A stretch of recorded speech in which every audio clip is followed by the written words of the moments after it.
ద్వాదశ రాశుల్లో ఒకటి మీనరాశి.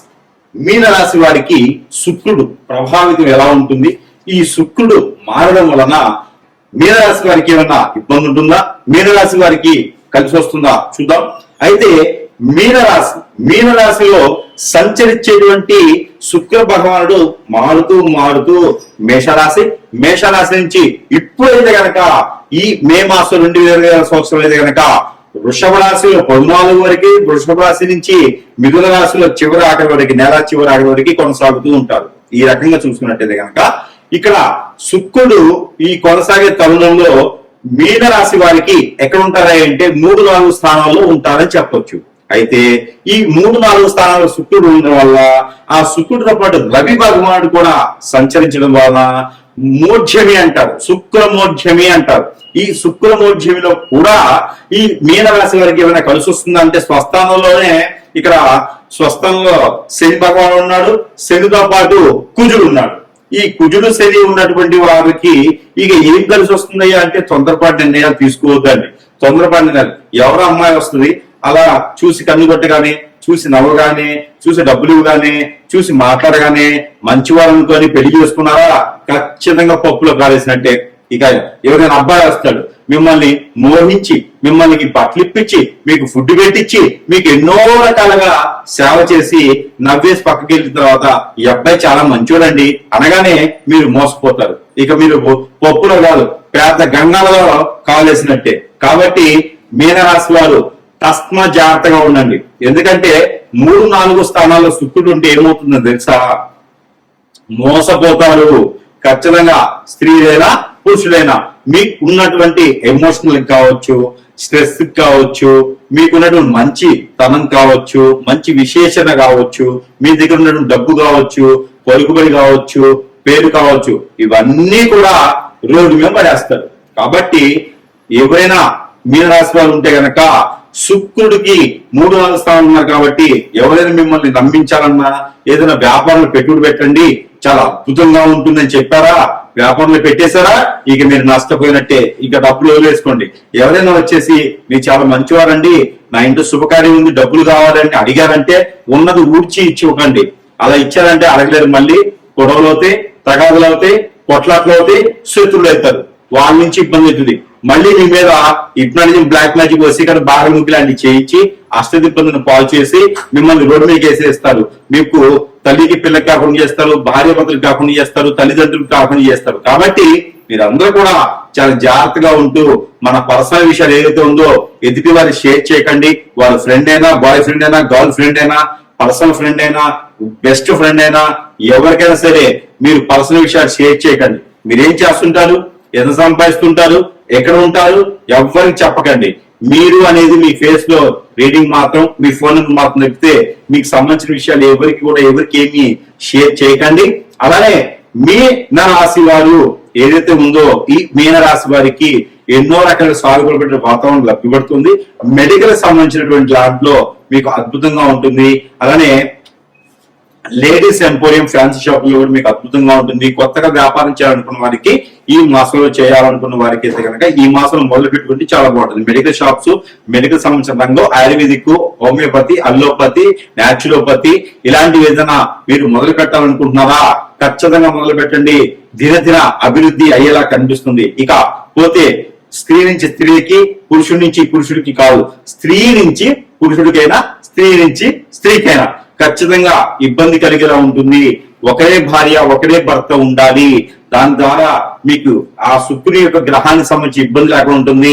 ఇకపోతే గోచార ప్రకారంగా స్వస్థానంలో కనుక శుక్రుడు ఉన్న మీనరాశి కాబట్టి 4, 9, 11 స్థానాల్లో శుక్రుడు ఉండి ఆ శుక్రుడు కనుక రవి కానీ, కుజుడు కానీ, శని కానీ, లేదా మీకు గురువు కానీ చూస్తున్నారంటే కనుక మీకు ఖచ్చితంగా కలత్ర దోషం అంటారు.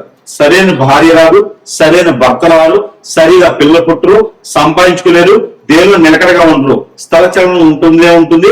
ఒక స్థిరంగా ఉండేటువంటి యోచన ఉండదు. ఎప్పుడు పిల్లి తిరిగినట్టు 7 ఇళ్ళు తిరుగుతూనే ఉంటారు, 7 ఊళ్ళు తిరుగుతూనే ఉంటారు అన్నమాట. స్థలచలనంగా ఒక దగ్గర ఉండరు. కాబట్టి ఇలా తిరుగుతున్నారంటే శుక్రుడు సంబంధించిన దోషం ఉంది మీలో అని అర్థం. సంపాదించుకోలేకపోతున్నారు, ప్రతిదీ తాకట్టు పెట్టడమా లేకపోతే అమ్మేయటమా, కొంటారు అమ్ముతారు, కొంటారు అమ్ముతారు, కొంటారు అమ్ముతారు, ఇలాంటివి ఏమైనా చేస్తున్నారా?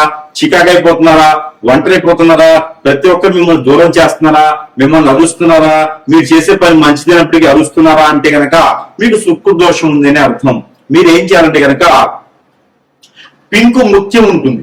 ఈ పింకు ముత్యం గనక మీరు ధరించుకోవాలి. చెవులకైనా, ముక్కులకైనా, చేతులకైనా, స్త్రీలైనా పురుషులైనా ఈ పింకు ముత్యం అనేది మీరు ధరించుకోవడం వలన మీకు ఒక 3 నుంచి 4 క్యారెక్టర్లు పెట్టుకుంటే ఆ శుక్రుడికి సంబంధించినటువంటి దోషం ఏదైతే ఉందో ఆ దోషం కొంతమేర మీకు ఉపశమనం లభ్యపడుతుంది.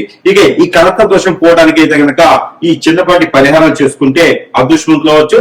ఏ రంగంలో ఉన్న వారైనా ఈ పరిహారం స్త్రీ పురుషులు ఇరువురు కూడా చేసుకోవచ్చు.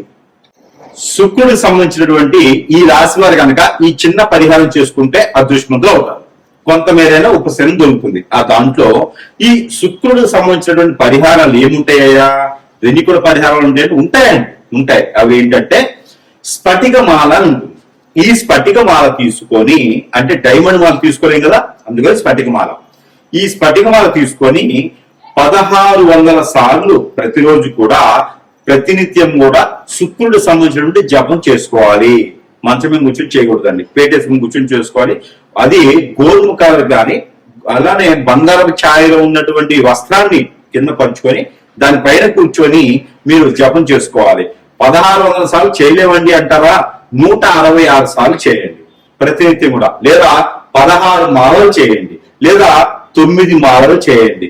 ఈ 9 మాలలు ఖచ్చితంగా ప్రతిరోజు కూడా చేయాల్సిందే. జపం చేసుకుంటూ ఉండాలి. ఓం నమో శుక్ర ఈశ్వరాయ నమః లేదా శుక్రాయ నమః అనేటువంటి బీజ మంత్రాన్ని ప్రతిరోజు కూడా పారాయణం చేసుకుంటూ చాలా మంచిది. ఈ పారాయణం చేసేటప్పుడు చిరంజి కానీ లేదా కాజు, క్యాషునట్ ఉంటాయి కదా, కాజు అంటారు.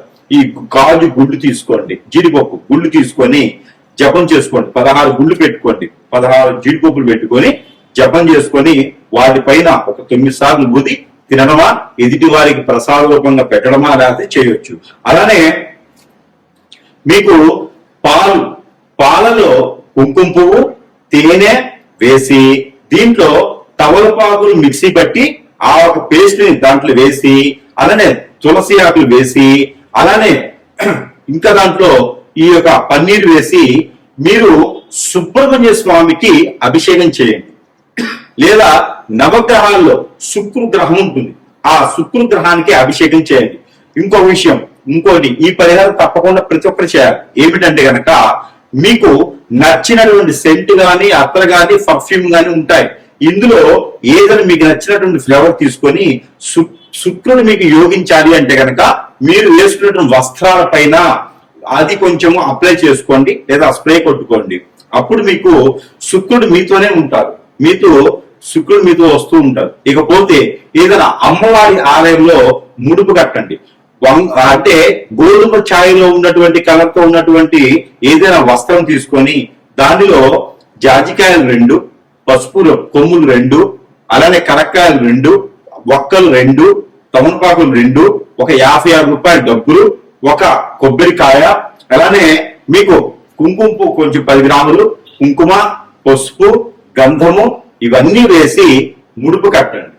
ఈ ముడుపుని ఎక్కడైనా గ్రామ దేవతల ఆలయంలో కానీ లేదా ప్రాసిద్ధి చెందినటువంటి అమ్మవారి ఆలయంలో కానీ ఈ ముడుపుని సమర్పించండి.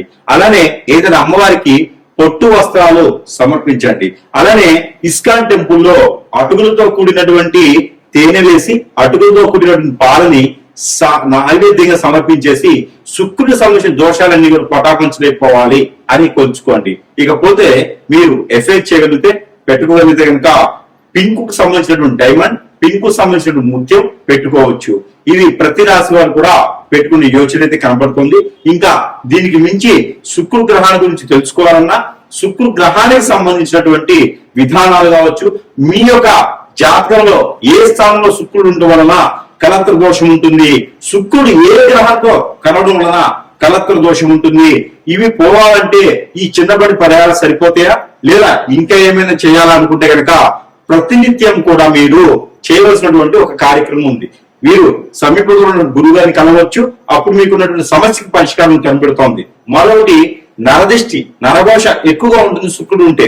కాబట్టి శుక్రుడు నీచులున్నా ఉచ్చంలో ఉన్నా కూడా ఈ నరదిష్టి నరఘోష ఎక్కువ కనిపిస్తుంది శుక్రుడి వల్ల. కాబట్టి ఆ శుక్రుడి వల్ల నరదిష్టి నరఘోష పోవాలి అంటే కనుక ప్రతినిత్యం కూడా నిమ్మకాయ లోపల ఉండేటువంటి గింజలు తీసుకోండి ఒక 11, అలానే గురి గింజలు ఏ కాలంలో ఉన్నప్పటికీ పర్లేదు ఒక 6 తీసుకోండి, అలానే జీడి గింజలు ఒక 5 తీసుకోండి. ఇవన్నీ కూడా నల్లని వస్త్రంలో ముడి వేసుకొని తల చుట్టూతో దిష్టి తీసుకొని పడవేయాలి. అదే కనుక ముడుపుగా కట్టి ఇంటి సింహద్వారాన్ని కట్టుకుంటే కూడా మీ ఇంటికి నరదిష్టి నరఘోష శత్రుభయం ఇవే కాకుండా దెయ్యాలు ఆత్మలు భూతలు కూడా కాకుండా ఇంకా చాతబడి లాంటివి కూడా మీ ఇంటికి రావు జరగవు. ఇంట్లో అందరూ కూడా అన్యోన్యతగా ఉంటారు. ఇక ఈ శుక్రుడికి సంబంధించిన గ్రహాలన్నీ కూడా సానుకూలంగా ఉంటాయి. ఇక జాతకంలో శుక్రుడు నీచంలో ఉన్నారంటే కలత్ర దోషం. ఆ కలత్ర దోషం ఉందంటే కనుక భార్య భర్తలు పిల్లలు అందరూ దూరమైపోతా ఉంటారు. ఏకాభిప్రాయం ఉండదు ఎవరికి కూడా. ఎవరికి వచ్చిన పరిస్థితుల్లో వాళ్ళు ఉంటారు. స్ట్రెస్ ఆరోగ్యం పడిపోతుంది.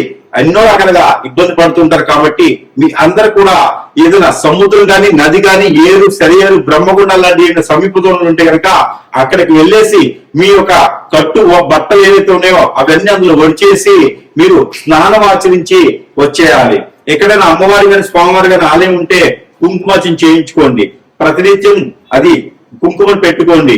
ఎక్కడైనా దానం ఇవ్వాలి అంటే కనుక మీరు శుక్రుడు సంబంధించినవి తెల్ల బఠానీలు అలానే బ్రౌన్ కలర్ లో ఉండేటువంటి శనగలు లేదు అంటే కనుక క్యాషినట్ కాజు జీడిపప్పు అంటారు అవి మీరు దానం ఇవ్వచ్చు. కలత్ర దోషానికి జీడిపప్పు దానము శ్రేష్టత. మేడి చెట్టు రోడ్డు పక్కన నాటండి, మంచి పనికి వస్తుంది. రావి చెట్టు రోడ్డు పక్కన నాటండి, మీకు ఎన్నో రకాల సాగులు పడతాయి. మునగ చెట్టు పొలాల్లో వేసుకోండి, రోడ్డు పక్కన నాటండి, ఇంటి దగ్గర పెట్టుకోండి, చాలా సానుకూలంగా ఉంటుంది. శుక్రుడికి సంబంధించిన దోషం అన్ని ఇలా పటాపించలేకపోతాయి. కాబట్టి వీటిలో ఏ చిన్న పరిహారం చేసుకున్నా కూడా మీరు అదృష్టవంతులు అవ్వలేకపోయినా ఉపశమనం మాత్రం ఖచ్చితంగా ఉంటుంది.